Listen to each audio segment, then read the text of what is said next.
So welcome along to the fourth video in my Twitter training series. You might remember in the last video we looked at how to send a tweet. Well, in this one we're going to look at how we find people that we want to follow, and of course with that comes people that want to follow us back as well.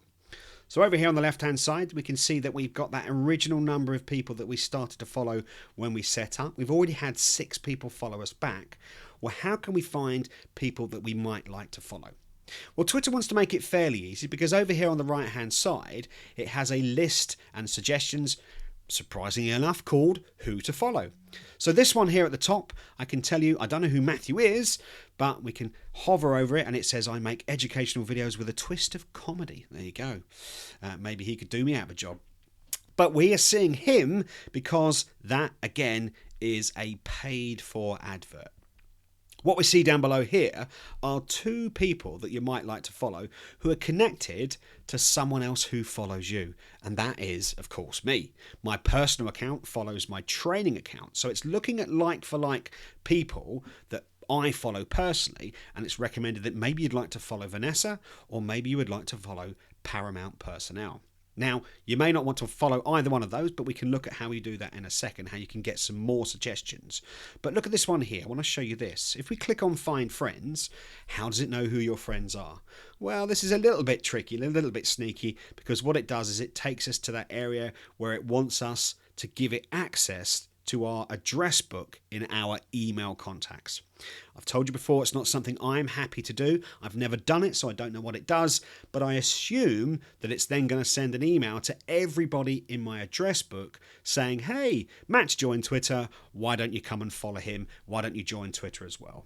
Of course, Twitter wants that to happen, but I don't want all of my address book to get an email telling them that I've joined Twitter, because quite frankly, most of them wouldn't care. And it's a bit spammy for me, so I'm not a big fan of doing that. However, over here on the right-hand side, we can see maybe some people we'd like to follow. Now, here's the suggestions here. You're thinking, actually, no, there's no one there I want to follow, so I'm going to click on the X and get rid of that. And what Twitter does is it all then automatically gives us somebody else that we might like to follow. We might want to follow this chap down here, my friend Bertie. Okay, so we could, if we click on follow him, that now says that we're following him. And what it then does is it gives us a recommendation of other people that we might like to follow. But we've still only got a little view there, a little 6 people we could follow. How do we find more? Well, at the top here we could click on view all, and it then takes us through to a page where it starts to show everybody that it thinks we might like to follow. And at this early stage, you're not following that many people, so a lot of this is guesswork.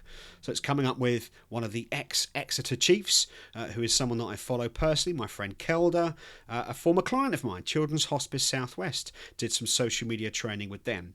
Of course, we followed a couple of news channels as well, so it's recommended that maybe we'd like to follow the BBC Breaking News. So it does that kind of thing. It's still coming up with suggestions. It doesn't have that much information about us just yet, so it's doing its best. But say, for example, we wanted to follow somebody in hairdressing.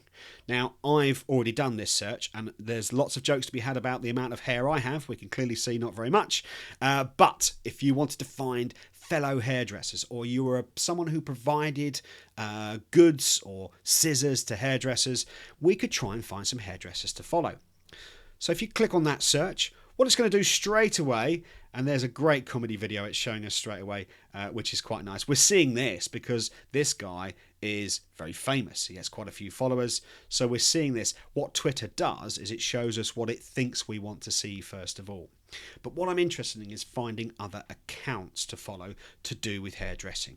So if we click onto accounts, it then starts to show us a list of people and hairdressers, a magazine, hairdressers there in Norwich, and we and start following down, and we're seeing lots and lots of different hairdressers that we might like to follow. So you can kind of see how you might find someone in an industry, for example. Okay, back up to here then. Let's do a geographical search. So let's go for London, okay? What it will then do is try and look for popular accounts in London. Now it's going to show us this top one first of all, so it's the stuff that it thinks we want to see. What we want to try and do is find accounts. So let's click on accounts, and straight away we get Time Out London, a very famous publication up there in London. The Mayor of London as well. Now let's say, for example, we just click on follow, And by doing that, we're now going to see any tweets that Boris Johnson sends. If it comes up in our timeline whilst we're on Twitter, we will see those tweets.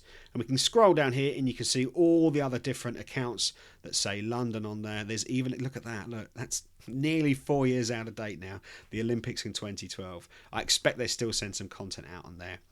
You've of course got newspapers, Transport for London, the National History Museum, all sorts of bits and bobs. So you can see that kind of thing.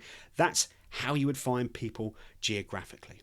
Now, we can actually try and find people specifically. So let's go for a really generic name. Yes, you can guess it. I'm going to look for John Smith. Press return. We may be trying to find a friend of ours called John Smith on Twitter. Again, it's going to show us those top results. If we click on accounts, it's then going to show us all the people it thinks we want to find called John Smith.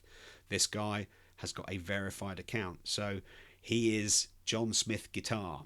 I don't know who he is. You might know better than me. But you can see straight away how it's trying to find people who are called John Smith. Not necessarily all called John Smith. We can see this guy here is called Tim Difford.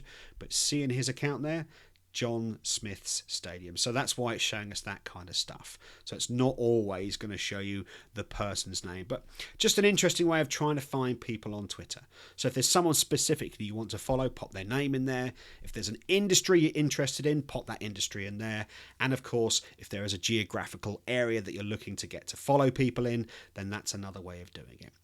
And when you do that, you start to follow these people. We go back to our home screen, and anybody that we followed on there will now come up in here. You can see we followed a couple in here. We've now got 43 people that we're following. So that's how you find people. That's how you find accounts of interest. Next, we'll look at how to understand on the left-hand side here what are trends. And we've got a brand new button that's joined us literally on Twitter today. They have launched something called Moments. Join me in my next video and I'll explain how those work as well.